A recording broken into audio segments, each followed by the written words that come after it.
Hola, me presento, mi nombre es Loraine Pérez, estudiante del programa de Tecnología en Gestión Jurídica de la Información de la Universidad Nacional Abierta y a Distancia. En el video de hoy trataremos algunos de los casos plasmados en el informe final de la Comisión de la Verdad, como lo son la desaparición forzosa, la vulneración de los derechos humanos, violaciones sexuales y demás denigraciones por parte de los grupos armados durante el conflicto. En el caso del joven Gustavo Albeiro, el líder comunitario, este caso sucedió en el año 1982, en el cual el joven Albeiro tenía 24 años, vivía con sus padres en el barrio Belén de la ciudad de Medellín y se encontraba cursando la ingeniería mecánica en la Universidad Antioquia. Además, trabajaba con su padre en la plaza en un puesto de verduras que tenía la familia. Cabe recalcar que él era importante en la comunidad de Belén, ya que representaba legalmente y era el presidente del hogar infantil María Auxiliadora. El día 26 de mayo del mismo año, el joven fue retenido por 3 soldados pertenecientes a la 4ª Brigada Militar, en el cual se lo llevaron de manera forzosa. Los vecinos, al percatarse de que el joven Gustavo fue llevado en contra de su voluntad, se dirigieron inmediatamente a la casa de sus padres a avisarles la situación que había pasado. El 31 de mayo, la madre del joven empieza a buscar por todas las unidades militares y en cada una de ellas le negaron la retención o la detención del joven, percatándose así que ya llevaba demasiados días desaparecidos. Ante esto, ella implanta procesos, acciones legales para que den razón sobre su hijo, y no sino hasta el 8 de julio del mismo año, cuando aparece el cadáver del joven Gustavo. Ahí es donde la Procuraduría General empieza a indagar y hacer una investigación más exhaustiva sobre su paradero y la razón de por qué terminó así. Después de tanto tiempo y tantos años luchando legalmente sus padres prácticamente contra el Estado colombiano, no sino hasta el año 1985, que después de todas estas exhaustivas investigaciones, procesos, abogados y demás situaciones, se da un fallo en el cual se estipula el juzgado que hubo un error de escribienda en el cual pusieron de manera errónea o se hizo mal el proceso del joven Gustavo, dejando así de que este fue retenido el 26 de mayo de 1982, pero a su vez fue liberado el 28 de mayo del mismo año,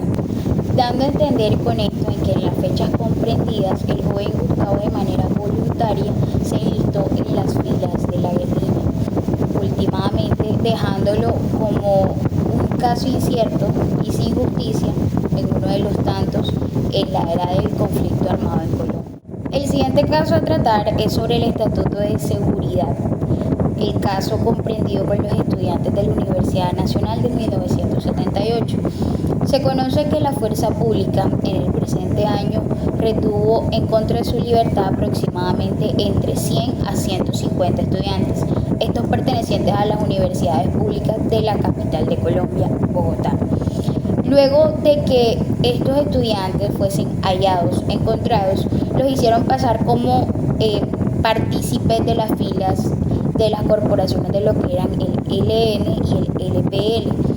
Lo que hicieron con esta acusación fue que estos fueran ingresados a las cárceles, dándoles así la forma como de silenciar todo lo que pudieron vivir. Pero no fue hasta cuando octubre de ese mismo año los estudiantes mandaron una carta al presidente Turbay mencionando todas las torturas que vivieron en el lapso de 5 a 15 días que estuvieron retenidos de su libertad. Torturas en las cuales ellos mencionaban que fueron colgados, maltratados, golpeados, quemados, y en su momento llegaron a consumir sustancias que alteraban sus sentidos mentales. En base a esto, la Procuraduría General designó un grupo de funcionarios para que hicieran la ardua investigación a verificar si estas acciones cometidas por la fuerza pública eran ciertas. Luego de que la Procuraduría escondiera toda la evidencia posible, se pudo indagar en una investigación más amplia por parte del Estado colombiano de que sí, de que de los 38 estudiantes que fueron entrevistados, se pudo considerar que el 98% pertenecían a la Universidad Nacional. Aparte de eso, que 2 quedaron con daños psicológicos y que una femina del grupo estuvo en una situación de un aborto que se le produjo por estas torturas. En base a esto, las investigaciones fueron indagando y fueron esclareciendo más la información hasta que tuvo un revuelo de manera nacional e internacional, teniendo así que uno de los líderes funcionarios del grupo constituido por la Procuraduría delegada en ese entonces fue destituido de su puesto debido a que ocultó información importante, pues para llegar a la veracidad de que en realidad sí vivieron esas torturas, sí pasaron ese tipo de actividades y que debían creerle con toda la potestad a estos estudiantes. Cabe resaltar que hubo ausencia del Estado colombiano, se vulneran demasiados derechos, no solo, solo hubo presente y fue importante cuando llegó a este revuelo internacional. Otros casos de suma importancia a tratar son las violencias sexuales que se dieron hacia los hombres. Este tipo de violencias se identificaron en los relatos e informes considerados en la elaboración de este caso con el acceso carnal violento, individual y en grupo, el acoso sexual, obligación a prestar actos sexuales, obligaciones a realizar actos sexuales contra otras personas, mutilación de órganos sexuales, desnudez, entre otras acciones. Fue complicado recoger muchos testimonios sobre las violaciones y establecer algunos patrones debido a que en estos casos era bastante complicado para los hombres mencionar sus situaciones y sus testimonios debido a que en la sociedad patriarcal en que vivimos se revictimiza mucho a las personas. A través de la escucha y el análisis de los diferentes testimonios e informes entregados a la comisión, tiene que ver con los casos en específico, que decían que las violaciones sexuales se pueden formar de 3 formas. 1. La violencia sexual se tomaba como un castigo por cooperar o por no hacerlo con el acto armado. Los relatos de los hombres describen la violencia sexual como una forma de castigo por no cooperar con el grupo armado o por ser identificados como colaboradores en un grupo contrario. Un defensor de los derechos humanos de Cauca contó que la FARC lo violentó sexualmente por no acatar sus órdenes. Allí abusaron de él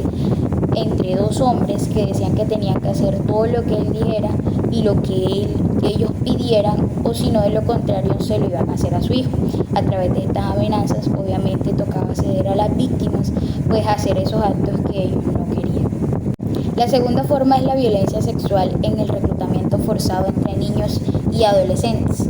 Es decir, esta era otra motivación sexual para castigar la resistencia que tenían algunas personas, en este caso niños y adolescentes, en no querer pertenecer a sus filas. Es decir, que eso lo hacían como un tipo de sanción. Esta estaba relacionada con la necesidad de engrosar las filas y obviamente darle mucho más poder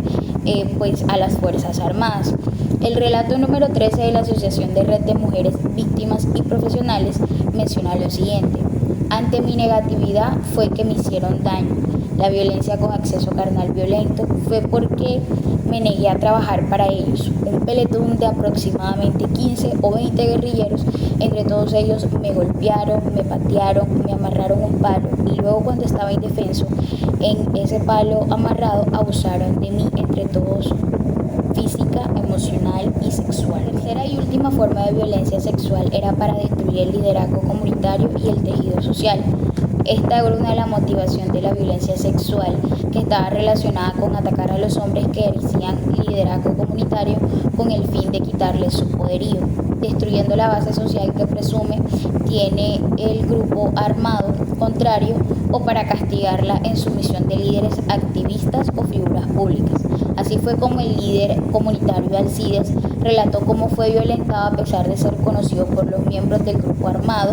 bajo acusaciones falsas de querer generar peleas en la zona, lo cual uno de los líderes de este grupo lo llamó, le obligó a desvestirse, a quitar hasta su ropa interior, a lo cual él se negó y dijo que aunque lo fuese a matar, no lo iba a complacer en esto. Tomando como resultado de la vulneración de los derechos humanos presentados en los casos ya expuestos en el informe final de la Comisión de la Verdad del Estado colombiano, es importante recalcar el gran problema que tenemos como Estado, que nos afecta a muchas personas y representa una clara señal de las deficiencias, el respeto, la dignificación y la protección de la dignidad humana. A su vez muestra la negligencia por parte del Estado en que si el mayor ente gubernamental no es capaz de protegernos, entonces ¿en quién buscamos ser protegidos? A su vez impredecible que los gobiernos y las instituciones asuman toda la responsabilidad. Es cierto esto, pero son el eje fundamental para que no suceda este tipo de atrocidades en lo que es la vulneración de los derechos humanos a las demás personas. Nos falta como sociedad, nos falta como Estado, nos falta como ciudadanía el respetarnos un poco más unos a los otros y a su vez le falta fuerza, le falta poder, le falta más respeto y le falta más prioridad al Estado colombiano por parte hacia nosotros en proteger nuestros derechos humanos.